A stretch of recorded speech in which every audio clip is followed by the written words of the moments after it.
Qual filme ou série e livro você indicaria aos nossos espectadores? Olha, eu indicaria coisas que eu vi recentemente, né? E coisas que eu reli. Por exemplo, A Alma Encantadora das Ruas, do João do Rio, que era o nome do Paulo Barreto, é um livro que quem puder leia. Isso é uma forma de conhecer a formação da cidade do Rio de Janeiro. E é um livro poético, é muito interessante. E o carioca é da rua mesmo, né? Mas ele trabalha a formação aqui da cidade do Rio desde o início do século passado, e é um livro muito interessante. Eu reli recentemente, porque a gente está discutindo muitas cidades agora, e eu reli, e eu gosto muito desse livro, por isso que eu indiquei.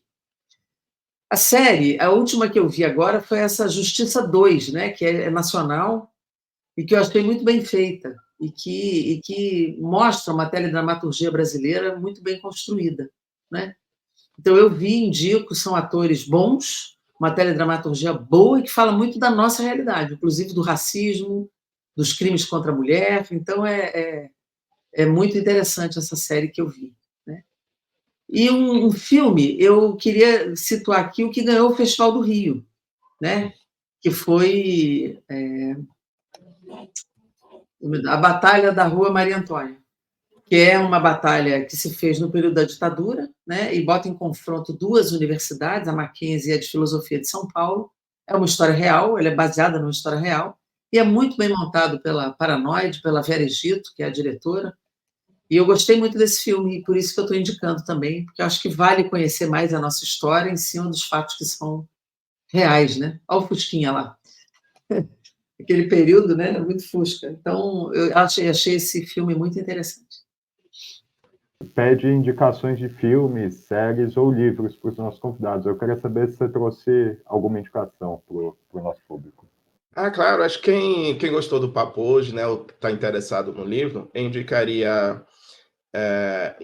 de forma mais imediata o documentário Coded Bias, que é um documentário que conta a história desse estudo sobre aspectos discriminatórios do reconhecimento facial. É de uma perspectiva neoliberal americana, mas mesmo assim mostra como 3, 4 pesquisadoras fizeram algo que empresas bilionárias e trilionárias não tiveram interesse antes de fazer, como, por exemplo, a Joy Bolanwini, que é uma grande referência, né, no campo. Uma segunda obra que eu poderia indicar é um ensaio da Ursula Le Guin, chamado, a depender da tradução, né, A Teoria da Bolsa da Ficção. A Ursula Le Guin dialoga com descobertas de cientistas feministas da tecnologia que mostram que a primeira tecnologia, digamos assim, né, não foi o TACAP ou a flecha, como a gente vê em filmes como 2001, Odisseia no Espaço. A primeira tecnologia, digamos assim, né, foi uma sacola, um recipiente, porque é um mecanismo da gente guardar coisas para compartilhar com a nossa comunidade, guardar coisas para se planejar para amanhã, guardar coisas para conseguir levar na sacolinha um pouco de comida e explorar o mundo, descobrir coisas. Então, elas fazem uma revisão sobre a tecnologia não nasceu para ser violenta. A gente pode repensar a tecnologia hoje, inclusive no modo como a gente conta histórias, pensando o compartilhamento, pensando o colecionismo, e me parece um ensinamento muito interessante. Uma terceira obra que eu poderia mencionar, que eu estou lendo agora, é uma coletânea de ficção afrofuturista, específica da República Dominicana, de uma editora pequena, eu acho, né, mas está fazendo um trabalho fantástico, se chama Editora Quitembo. Eu pude ver eles na feira do livro aqui em São Paulo, e eles vão publicar coletâneas de toda a América Latina sobre ficção científica. Acho que é muito importante nessa conexão também imagética e da imaginação sobre afrofuturismo. E, por fim, do ponto de vista teórico, eu recomendaria imensamente o livro sobre decolonialidade e pensamento afrodiaspórico, organizado pelo professor Joás Bernardino Costa, que leciona na Universidade de Brasília, se eu não me engano, e outras duas referências, né, do pensamento decolonial na América Latina, o Nelson Maldonado Torres e o Ramon Gros Foguel, que tem, acho que uns 14 capítulos de autores de todo o mundo sobre abordagens decoloniais sobre a ciência, com uma inclinação, né, abordagens afrodiaspóricas, que incluem conhecimentos sobre o que é decolonialidade hoje, até perspectivas como o que é o conhecimento experiencial e a importância disso na luta feminista, né? Então, eu acho que essas quatro obras casam bem, né, com o livro. Renato, eu queria te agradecer mais uma vez sua participação aqui no 20 Minutos. Eu sei que você fez as suas indicações de livro, mas eu gostaria que você repetisse agora suas indicações. Tivemos 2 indicações de livros hoje para o Renato. A primeira delas, você comentou do Lima Barreto, e claro, pode, por favor, falar um pouco mais também do livro, e a gente passa aqui na tela a sua indicação para quem nos acompanha, Renato. Eu vou ler até um trecho, então, que eu selecionei aqui, do Lima Barreto, desse livro, que se chama Recordação do Escrivão Isaías Caminha, que é o nome do personagem e tem um traço autobiográfico. Ele diz no trecho assim: eu me lembrei de escrever essas recordações há 2 anos, quando um dia, por acaso, agarrei um fascículo de uma revista nacional esquecida sobre o sofá da minha sala humilde pelo promotor público da comarca. Um artigo. Nela, um dos seus colaboradores fazia multiplicadas considerações desfavoráveis à natureza da inteligência das pessoas do meu nascimento, notando a sua brilhante pujança nas primeiras idades, desmentida mais tarde na madureza, com a fraqueza dos produtos quando os havia, ou em regra geral, pela ausência deles. Ou seja, o Lima Barreto aqui nessa parte está falando que pegou um fascículo de uma revista de gente importante, e uma dessas pessoas importantes estava lá escrevendo e evidenciando a superioridade racial dele próprio em relação às pessoas negras, porque ele, enquanto criança, já era dotado de muitas coisas que os negros sequer imaginavam. E o Lima Barreto falou que a própria existência dele, e essa ironia é maravilhosa no Lima Barreto, né? Ele fala, olha, a própria ironia, a própria existência dele aprova exatamente o contrário, porque produziu pouco e mal, se é, nesse caso desse indivíduo, que produziu alguma coisa, e isso testemunha contra ele.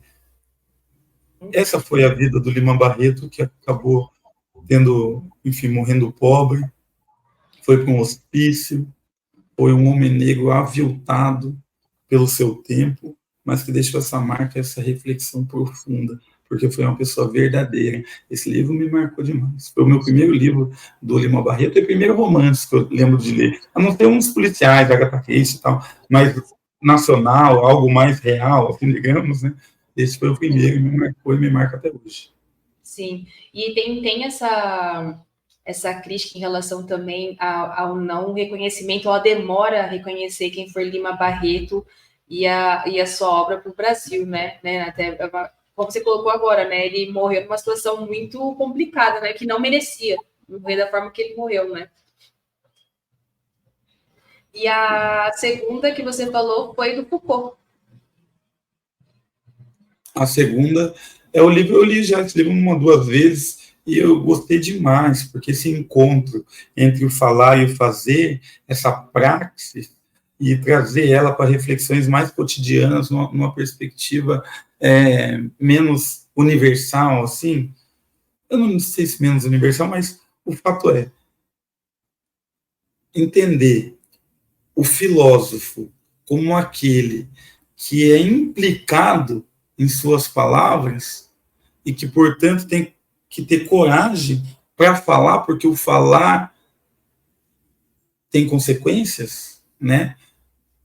Arrasta também a necessidade do fazer e do ser, essa ligação, né, intrínseca entre do ser, que é o falar, e o fazer.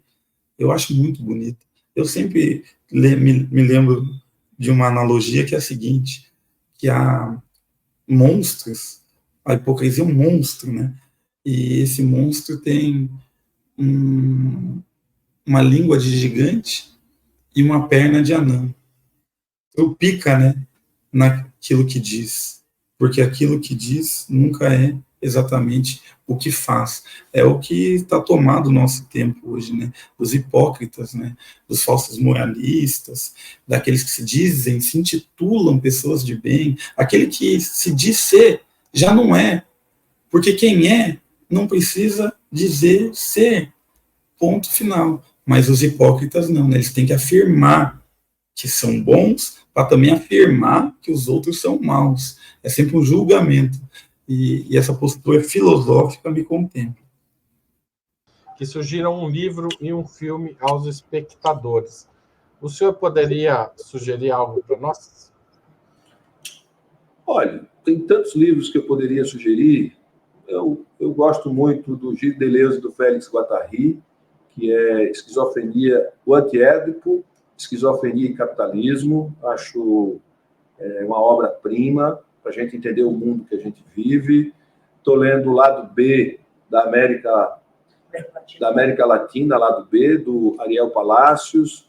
Um filme que eu gosto muito é o Poderoso Chefão, parte 2. Acho uma obra-prima. Uma série, todas as séries inglesas e turcas, elas têm uma qualidade extraordinária.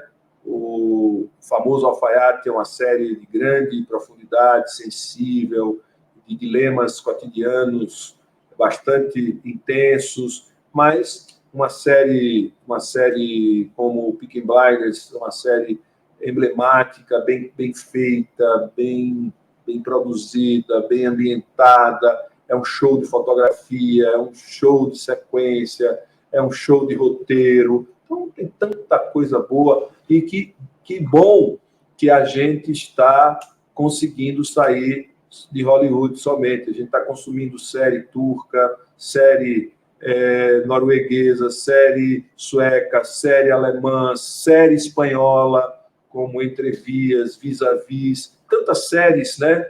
Então, tem muita coisa boa acontecendo no mundo na área de audiovisual, principalmente de produção de série, de cinema, de música, de tudo, né? De literatura.